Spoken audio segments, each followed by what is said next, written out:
While the world was crumbling at the idea of Snow White and the seven atrocities against humanity, I saw a debate between myself on what should I watch: Being a Working Man with Jason Statham, or watching Jenna Ortega and Demonic Unicorns.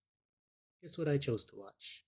I chose to watch Demonic Unicorns. Before going to any spoilers about this movie, I would say that the one thing you have to do for this one is to put all your biases aside and take this as a seriously unserious movie. And that you should find humor in that, because if you don't, I would say that you will fall into those current reviews on YouTube or on Google where you'll see it's 5 out of 10 stars, 2 out of 5.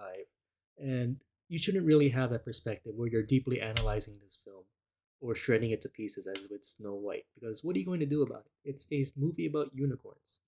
So, as you all know from the trailer, the lead actors of this movie are Paul Rudd and Jen Ortega. They are portraying Elliot and Ridley, who are a father and daughter going on a business trip. And their mother has passed away, and they're going on to this remote location where they would meet with their business partners. So, while on their way to their business meeting, they hit a baby unicorn, and Ridley knows it's not dead, so she decides to get out of the car and check up on it. And with its gasps, she notices that the horns light up, and so she decides to touch it. And when she touches it, she has this very surreal vision. And before she could complete it, Elliot steps in and bashes its head in. So, but instead of leaving it on the side of the road, they decide to take it with them to the business meeting. Although that is not used for any leverage, they're just there to keep it captive in their car. So Elliot and Ridley they decide to try to keep the unicorn a secret. And while the business meeting takes place, the unicorn wakes up and creates a disturbance that alerts everybody to its presence. And that's where the entire plot takes place. And believe it or not, the entire set is just the house. For the rest of the movie, an hour and 45 minutes is located in that house. There's no other set location. To speedrun the rest of the plot, it's essentially about greed, mythology, and it's about murder.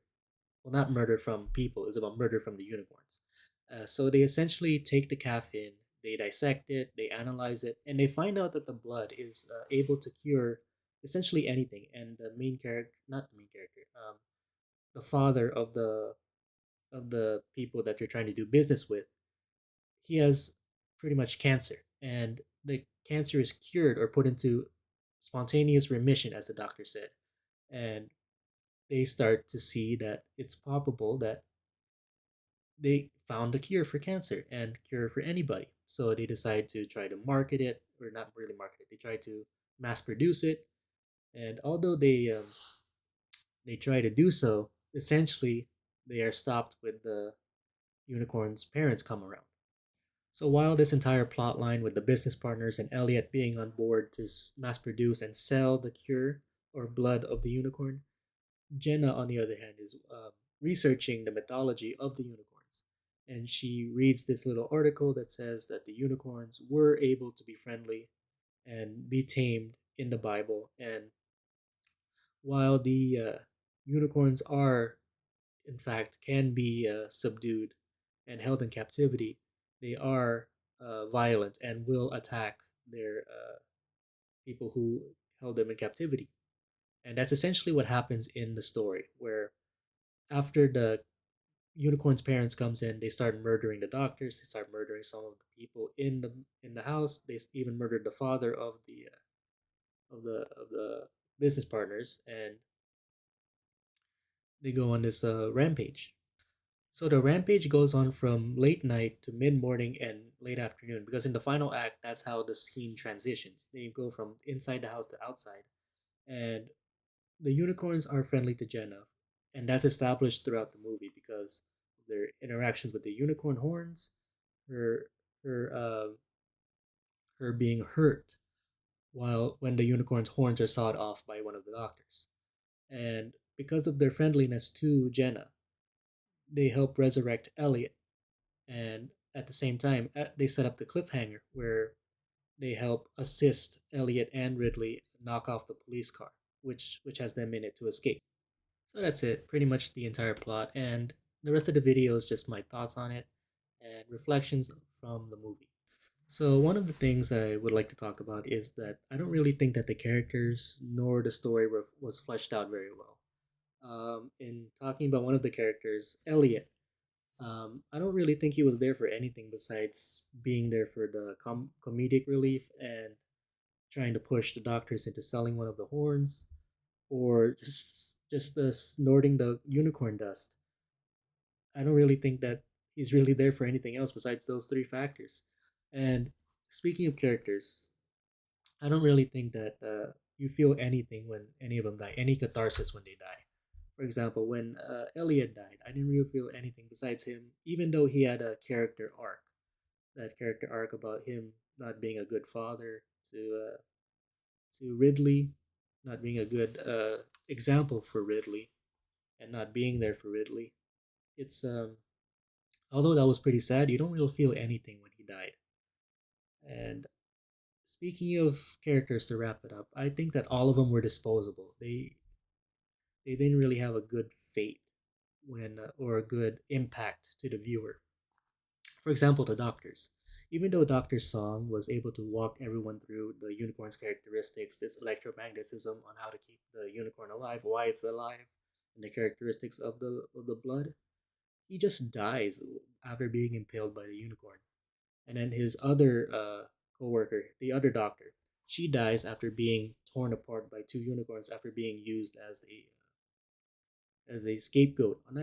Not really scapegoat, but a someone who is tasked with the with being on the front lines of transporting the calf to save or present it to the unicorn's parents, and they do that because Jenna believes that giving back the calf is the only solution to this entire night, and that doesn't happen. She gets torn in half, and she dies in a, almost also a disposable way.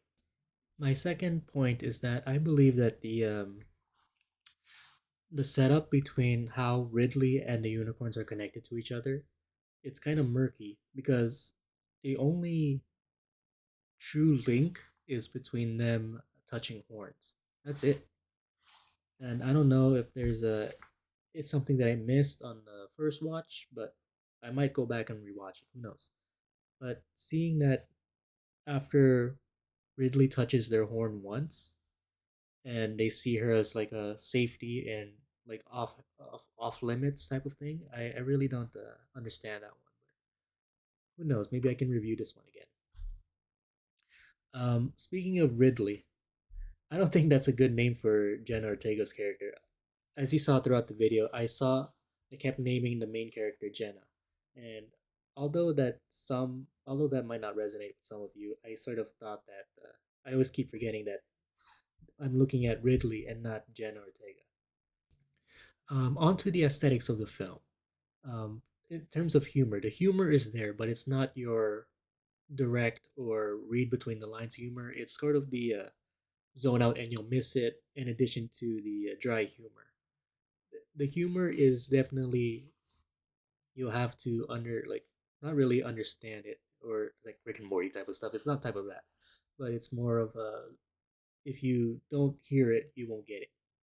Like for example, when they're trying to define a unicorn, they go throughout all these things, and then like for example, I think it's a Mamilius unicornius or something, and then Jenna just says it's a fucking unicorn.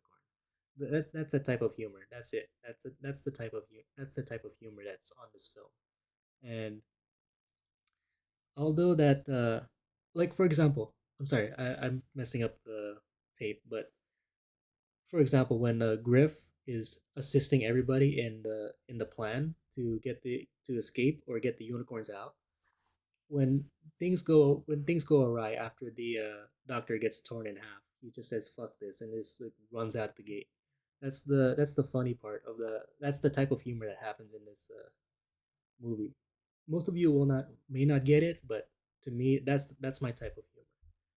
So, um, final thoughts. I guess that I would definitely rewatch this movie or stream it once again to at least get my thoughts across it once again. I might have missed a bunch of stuff, and if you watch this video after you watch the movie, you might disagree on some things, and that's okay. I'm open to redoing this video or discussing it with you in the comments. Sorry. So, anyways, if you guys want to subscribe, please do so, and I might do more content like this soon. Thank you.